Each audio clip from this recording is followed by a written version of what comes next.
Hello guys, welcome to my YouTube channel Amanglo Knowledge. और guys, today we will discuss that what is taught, कि taught क्या है. तो guys, taught का meaning जो है वो लैटिन वर्ड से लिया गया है जिसका मीन्स है टॉटम. और टॉटम मीन्स होता है ट्विस्टेड, मतलब समथिंग डूइंग रॉन्ग, कुछ भी चीज़ गलत करना किसी पर्सन के साथ, दैट इज़ टॉट.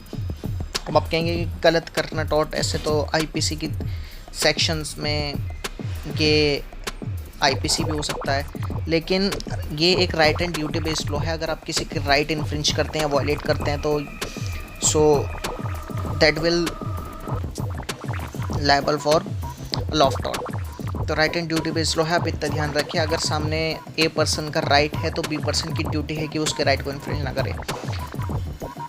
और अब हम आ जाते हैं इसके एलिमेंट्स ऑफ टॉट पे, कि एलिमेंट्स ऑफ टॉट क्या क्या होते हैं.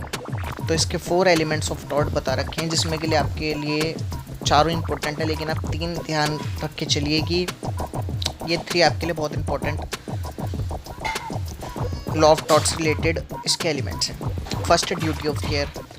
ड्यूटी ऑफ केयर मतलब जो जिस पर्सन का राइट इन्फ्रिंज हो रहा है, वायलेट हो रहा है, तो बी पार्टी जो है वो ड्यूटी ऑफ केयर के लिए लायबल होनी चाहिए. उसकी ड्यूटी होनी चाहिए ए पार्टी के प्रति.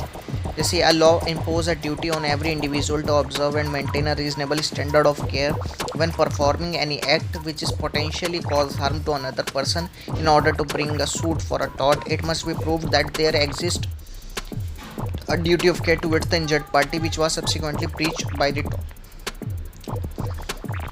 तो गाइस, जैसे कि हम एक एग्जांपल के ज़रिए से देखते हैं कि आप एज्यूम करिए कि आप किसी हॉस्पिटल गए हैं और वहाँ पे डॉक्टर की क्या ड्यूटी है. तो डॉक्टर की ड्यूटी है कि वो आपका ट्रीटमेंट करे. ड्यूटी ऑफ केयर, उसकी ड्यूटी ऑफ केयर क्या है, वो आपका ट्रीटमेंट करे. और अगर वो ऐसा नहीं करता है तो आपका राइट इन्फ्रिंज होता है, आपका राइट वायलेट होता है, जिसके लिए कि आप सूट फाइल कर सकते हैं. तो रीजनेबल ड्यूटी है उनकी, लॉ की तरह लॉ ने जो इम्पोस्ट की है. डॉक्टर पे क्या है, लॉ ने इम्पोस्ट करी है कि उनकी ये ड्यूटी है कि वो अपने पेशेंट को देखें और उनका ट्रीटमेंट करें. तो लॉ ने ड्यूटी इम्पोज करी है. अगर वो इसे ड्यूटी टू केयर नहीं करते हैं तो that will be liable for a taught. तो सेकंड आ जाता है इसका रॉन्गफुल एक्ट और ओमिशन. के रॉन्गफुल एक्ट और ओमिशन क्या होता है गाइस. तो रॉन्गफुल एक्ट ओमिशन क्या होता है, अ रॉन्गफुल एक्ट और omission in which violate law that is wrongful act. तो रॉन्गफुल एक्ट वो होता है जो कि कोई भी अगर पर्सन किसी का राइट वायलेट करता है तो वो रॉन्गफुल एक्ट कहलाता है. कैसी करके, जैसे कि मैंने आपको डॉक्टर का एग्जांपल दिया, तो डॉक्टर अगर ट्रीटमेंट नहीं करते हैं तो that will liable for a law of taught. और उन्होंने रॉन्गफुल एक्ट डन किया है. उनकी ये मॉरल, अगर इसमें 2 टाइप्स के कॉन्सेप्ट आए थे. अगर मॉरल ड्यूटी आपकी, तो आप उसे कर भी सकते और नहीं भी कर सकते, क्योंकि वो आपने को लॉ ने इम्पोस्ट की नहीं किया आपके ऊपर. लेकिन अगर आप लॉ की इम्पोस्ट हुई हुई ड्यूटी को आप अगर ड्यूटी टू केयर नहीं करते तो आप लायबल होंगे लॉ ऑफ टॉट के. अब इसका तीसरा आता है लीगल इंजरी, के जो मतलब जिसका लॉस हुआ है उसकी लीगल इंजरी होनी चाहिए, एक्चुअल डैमेज होना चाहिए उसे. ये नहीं कि उसका खाली डैमेज हुआ, उसका कोई राइट वायलेट ही नहीं हुआ है. तो राइट वायलेट होना भी बहुत इंपॉर्टेंट है लॉ ऑफ टॉट में, जिसमें कि आप देखेंगे कि 2 मैक्सिम्स दे रखी हैं, डैमनम साइन इंजीरियो और इंजीरियस एंड डैमनो. तो फर्स्ट आती है हमारी इंजीरियस एंड डैमनो. तो इंजीरियस एंड डैमनो में क्या होता है गाइस, इंजरी विदाउट डैमेज.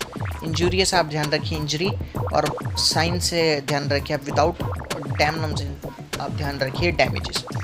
तो अगर इंजरी होती है, injury in the sense of right, कि अगर आपका लीगल राइट वायलेट होता है और आपको डैमेजेस नहीं हुए हैं तो आप सूट फाइल कर सकते हैं फॉर कंपनसेशन. अगर आपका लीगल राइट वायलेट हुआ है, जिसमें कि एशबी वर्सेस वाइट का एक बहुत ही इम्पॉर्टेंट केस है एशबी वर्सेस वाइट में, जिसमें कि मैंने आपको बताया था कि इलेक्शन के समय एक मेंबर ऑफ पार्लियामेंट जो थे, एमपी जो थे, वो वोट डालने का, और उन्हें मिलिट्री ने रोक लिया, जिससे कि उनका लीगल राइट वायलेट हुआ. और वो अपना वोट, उनका राइट टू वोट जो था, उनका फंडामेंटल राइट नहीं, इसका राइट टू वोट कहा जाएगा मतलब, तो उनका वो इन्फ्रिंज हुआ राइट. तो इसके लिए उन्होंने क्लेम करा, सूट फाइल करा, जिसके लिए उन्हें कोर्ट ने कंपनसेशन दिया. तो तो गाइस उनका लीगल राइट वॉयलेट हुआ तो गवर्नमेंट ने अपनी तरफ से अनलिक्विडेटेड डैमेजेस दिए। इसमें लिक्विडेटेड डैमेजेस नहीं होते। मान लीजिए कि आपका कोई पार्टी की तरफ से डिसाइड नहीं होता कि इतना आपको अमाउंट मिलेगा अगर आपने कॉन्ट्रैक्ट ब्रीच किया तो। ना ही ये ब्रीच ऑफ कॉन्ट्रैक्ट है, ना ही ब्रीच ऑफ ट्रस्ट है। इतना ध्यान रखिएगा इस। तो ये आपके 3 पॉइंट्स हो गए इसमें।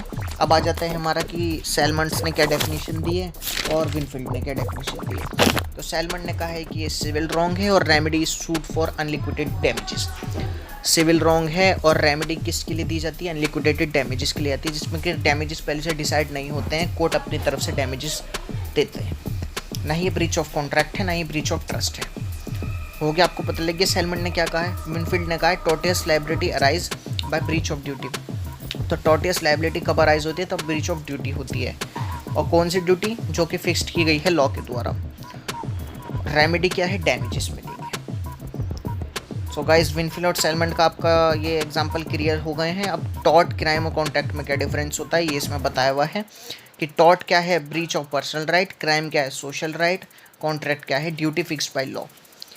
तो अगर सिंगल पर्सन का राइट वॉयलेट हो रहा है तो टॉर्ट है, अगर सोशली राइट हो रहा है तो सोशल राइट क्राइम है, duty bye fixed by law तो कॉन्ट्रैक्ट है। अब गाइज इसके मैं आपको PDF सेंड कर दूंगा और आई बटन में मैं और भी जो पॉलिटिकल साइंस के नोट्स हैं उनकी भी वीडियो डाल दूंगा। अब ये है कि आप किस पर केस कर सकते हैं और किस पर केस नहीं कर सकते हैं। कौन केस कर सकता है, कौन केस नहीं कर सकता।